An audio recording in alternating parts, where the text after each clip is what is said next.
All right, everyone. So I already talked about it in the last video. Today we're going to take a closer look at Live Arena and why it's different from the normal arena and the team arena that you're usually playing. Now, if you already have some experience there, then you know that one of the biggest problems is that your opponent obviously gets a say in what exactly you are going to do and what you're allowed to do. On a newer account, that can be a bit problematic because we just don't have the depth in champions yet to really substitute in others and to go for a full-fledged out strategy. But it doesn't mean that you're going to lose all your battles. In fact, you can actually win a fair amount of those, and we're going to go over the principles today, and you can then also later on use the same principles again in normal arena and in your team arena. Generally speaking, you will go up against a lot of opponents that first of all have an interest in PvP that makes it for some already a daunting task, but also against people that have more well-developed accounts against you as you and higher level accounts. Generally speaking though, Arena is still worth it. Live Arena gives you crests that you can then use in the guild hall, and this gives you area bonuses that can really make the difference on how you progress with your account. So I would generally recommend that if you have the time and you can hit the time windows where it's open, that you spend a few tokens every single day to just go through your Live Arena. But well, without further ado, let's take a closer look at Live Arena, at the rewards, and also how you should probably approach it. So when we're heading into the guild hall, you can see the area bonuses here that you can actually get a whole lot. I mean, it's going to take you ages to fill all of this up, and the area bonuses can be quite strong. Speed is obviously a big one right off the get-go. Ignore defense is really nice. It depends a little bit on where exactly you struggle. Potion keeps, for example, most likely something that you're not going to invest in too much.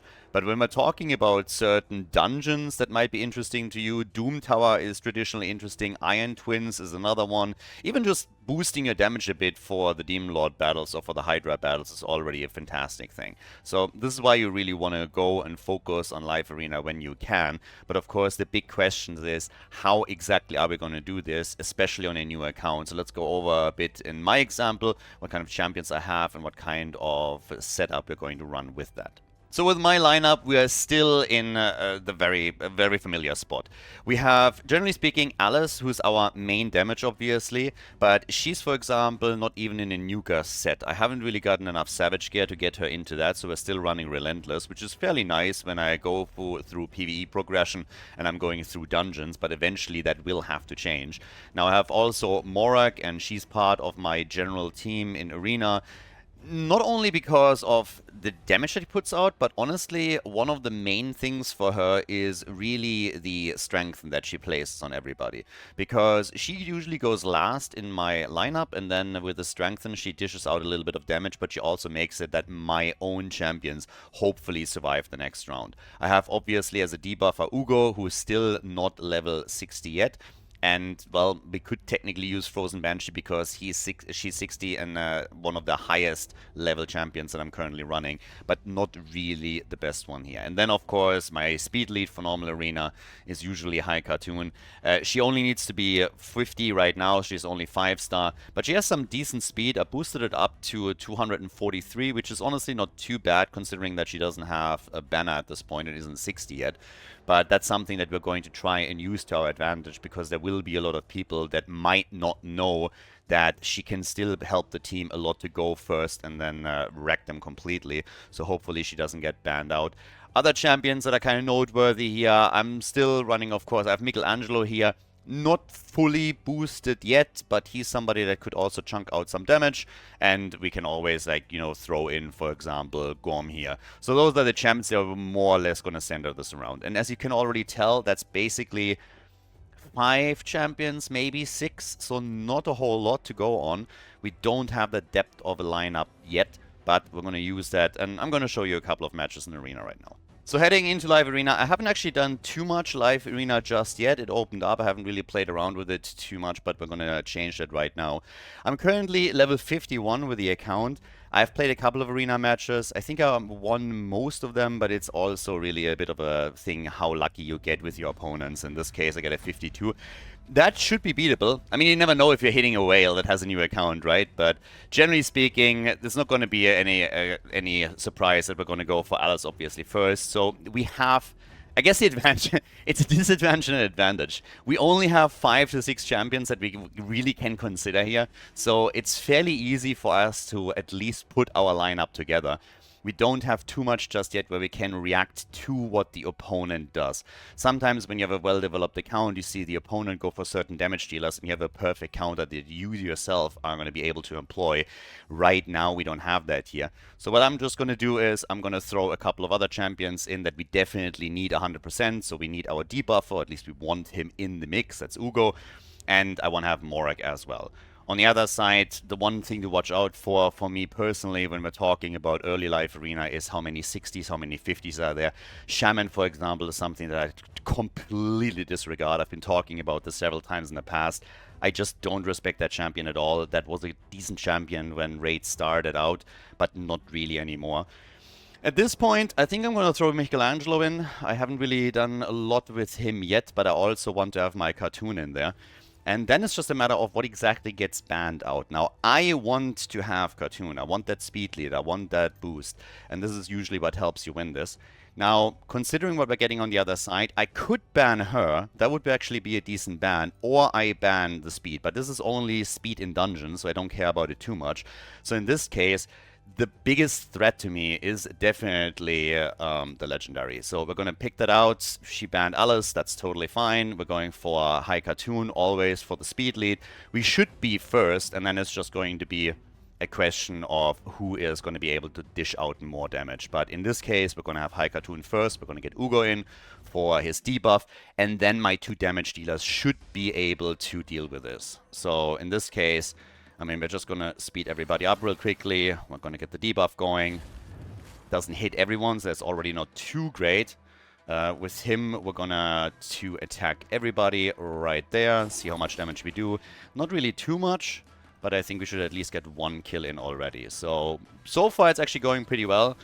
We're probably going to get like 1 revive through Shaman. I don't think it's going to be too big of a problem. Normally when you get Alice through, for example, the cooldown increase that you get is helping quite a lot.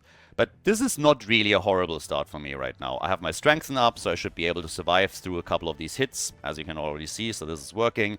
Don't even have to heal anything out right now, so we can still attack with Ugo. And I'm just waiting for Michelangelo and for my dwarf over here to do their thing. But they don't, there's not really a whole lot of sustain on the other side, so basically all that I gotta do is make sure that I take out the damage dealers here. So this is something that we're immediately gonna do. Take her out, and then gonna try and take care of the reviver, because she's not gonna be a threat to me whatsoever. So there's probably gonna be 1 revive coming through. Not that I care about it too much, but this is already going pretty well. Honestly, I can put this on order at this point. So this should be a fairly easy win from here on out. I can direct the targets a little bit. We're just going to take her out again. All right, a little bit too late on this one, but yeah, easy win. And basically, one of the main reasons why is because I still had the speed advantage continuously throughout the battle, and that was allowing me to take a target down early on. So make sure that you have a speed aura. If Cartoon gets banned, then it's a bit of a different story. If my opponent has a speed lead, I would always ban the speed lead.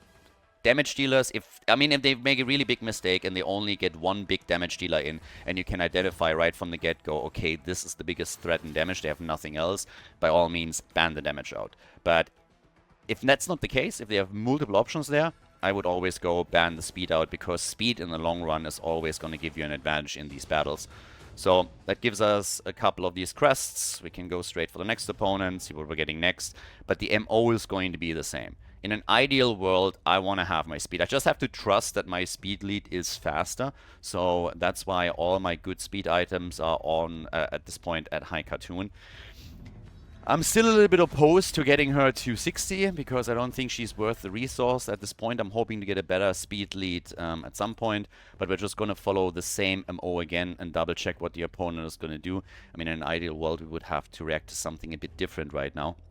But the general idea is you want to have at least 2 damage dealers in case that 1 is banned out that you're drafting. You want to have a debuffer, you want to have 1 speed, and then you have 1 left, and you can sub that in depending on what your lineup allows for. If you have a second speed character, you can do that too. That allows, if none of them is getting banned, you're just fully controlling the speed in these battles. That's definitely something that you can pull off.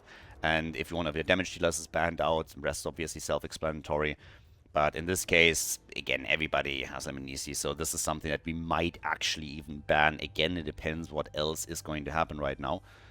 But this is something that you face off against quite a lot. Which for me, honestly, is pretty bad because most of my champions, most of the well-developed champions are Magic Affinity. Now, Michelangelo is someone that I haven't tried too much yet. The problem is that I also don't have the books for him. So Alice is a lot more well-booked. Okay, getting Ugo in as a debuffer as well. Bring him too, and we're going to go pretty much for the same thing, for the same lineup again that we already used previously. Since we don't have a lot of options, this is going to be our bread and butter as we're going through the process here.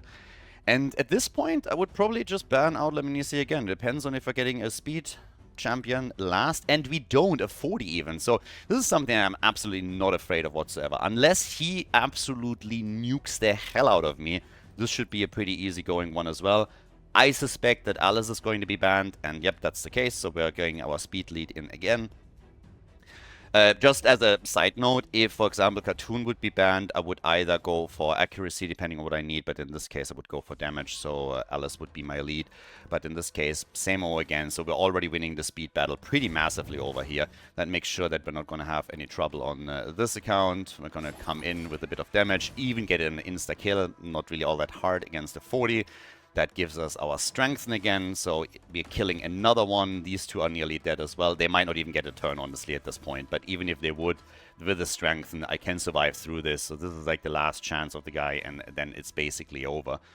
And, well, that's exactly what's going to happen. So even the counter-attack alone was already enough to take this one out. Now, this is basically it. So you're going to follow the same MO. Make sure that when we're talking about champions that you have at least a bit of an idea. And again, I've been talking about this a lot. Cartoon, I have good items on her. They're not crazy. This is the only 6-star speed boots that I have are these. So this is why I'm not having an additional speed set on her. And in addition to this, this is a triple speed roll that I got at some point. So this is actually quite helpful in this regard. But I could technically boost her a little bit more. I honestly think that I have a couple of additional glyphs that I could use. And will probably at some point. But generally speaking, just make sure that she's as fast as possible. You don't have to even ascend her fully. And in Arena, this honestly works in my favor because people look at her and they won't ban her out. Only if they really know what they're doing and they're realizing that I might actually outpace them will they do that. But besides this, you want to have your damage dealers. These are these two. She gives me a little bit more additional sustain with the strengthen. We have then also Michelangelo, and we get our debuffer in. So this is just basically the long and short of it. So you should definitely play a little bit of Arena. Make sure that you then also use those tokens that you get in the guild hall, whichever area is best for you. And as I said already before, you don't want to waste it for the potion keeps right now. Put it into either a dungeon that you really struggle with and that you need to get items. Maybe it's the Fire Knight Castle. Doom Tower is always good. Iron Twins is good. Demon Lord battles if you're struggling with that. Hydra battles will also be in the long run very strong for you if you can get some extra bonuses here. And typically the top 3 that you're getting is, or the top 4, ignore defense, speed, crit damage, and accuracy are probably the main ones that you want to invest into. So that's it for the day. A little bit of an early idea of how to approach live arena. Again, the same principles apply for normal arena. If you have any questions around this, any problems that you're running into where you want to have some advice, please post a comment into the comment section. And, well, thank you very much for watching. I'll see you guys in the next one.